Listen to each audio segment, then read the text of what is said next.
Vas-y, on va faire masterclass. Écoute, Je suis diplômé, il faut que je trouve un bon job. Ouais. Je suis diplômé cette année, trouver un job. C'est quoi les trucs vraiment à deux? écoute, masterclass, c'est, je sais pas dans l'ordre, je dis comme ça me vient, mais la première, c'est tu postules en 10 à 10 offres en 1 minute. Tu fais du énorme volume Ok. parce que tu te dis en fait, c'est spray and pray, tu vois, ça va marcher quoi. Si j'en envoie 1000, je vais en avoir 10. T'as le sujet, bon, t'as tous les sujets de CV. Tu vois, aujourd'hui, pour moi, tout un candidat qui a une erreur sur un CV, pour moi, c'est impardonnable. Parce que Tu as un document à partager, il faut le relire le ouais, mais même. c'est un document, tu as eu toute ta vie, il faut se réparer. Parfait, tu as eu tout le temps. En fait, le recruteur, il se dit, ça, c'est le best qu'il peut faire. Il a mis toute son énergie, ça, c'est son best. Donc, il y a des fautes Je d'orthographe. pense qu'on sous-estime parfois le format. C'est vraiment Euh, que ce soit il est clean. hyper. Parce que mine de rien, ça montre que tu es structuré. C'est le seul document que tu donnes. Ouais, Il me donne déjà une image. ouais. Le format. Ok. Oh, franchement, la forme quand tu ouvres, sur la forme, en une demi-seconde, tu sais déjà si c'est un bon CV ou pas. Hmm. Tu vois. Et tu as des gens qui sont plus ou moins bien formés à cet exercice.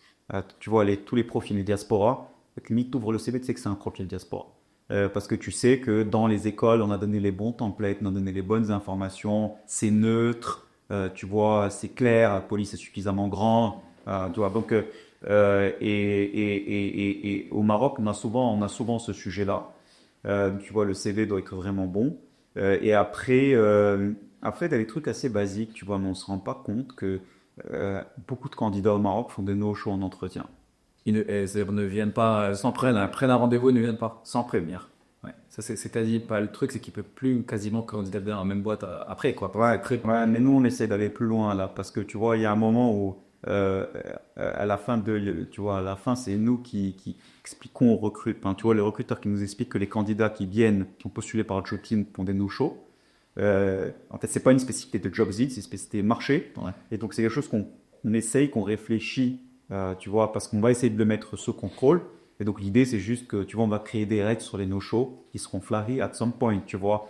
Pas sur un no-show, mais quand on aura plusieurs, tu seras flagué. Alors, t'as différents niveaux de conseils. En fait, t'as les conseils un peu théoriques où tu te dis que je suis dans un monde idéal et que toutes les opportunités sont là et qu'en fait, je peux faire un choix.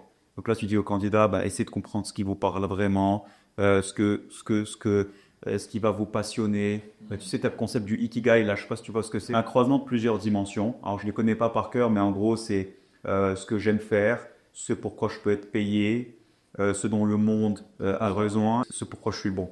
Et en fait, le ikigai, c'est un croisement entre ces trois-là. Et c'est assez intéressant parce que chacune des branches qui croisent est très bien définie, tu vois. Tu as soit un job vocation, soit un job profession, soit un job passion, j'ai vu c'est lequel le dernier. Je présente souvent ce slide-là parce que, en fait, moi personnellement, j'ai mis beaucoup de temps à le trouver et ça m'a rendu pas forcément super épanoui et heureux dans mes jobs d'abord.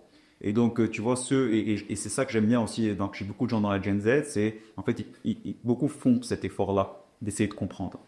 Maintenant, ça, c'est pas dans un monde idéal, tu vois, où tu as le choix de job, et c'est pas une réalité de marché au Maroc. En tout cas, j'espère que ça le sera un jour, mais ça n'est pas aujourd'hui.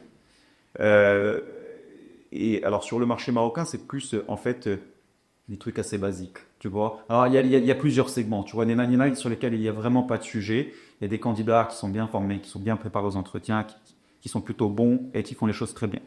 Mais un pool, franchement, objectivement, très large, peut-être même majoritaire, de jeunes diplômés qui vont faire toutes les fautes qu'il ne faut pas faire Ok. sur les process de candidature.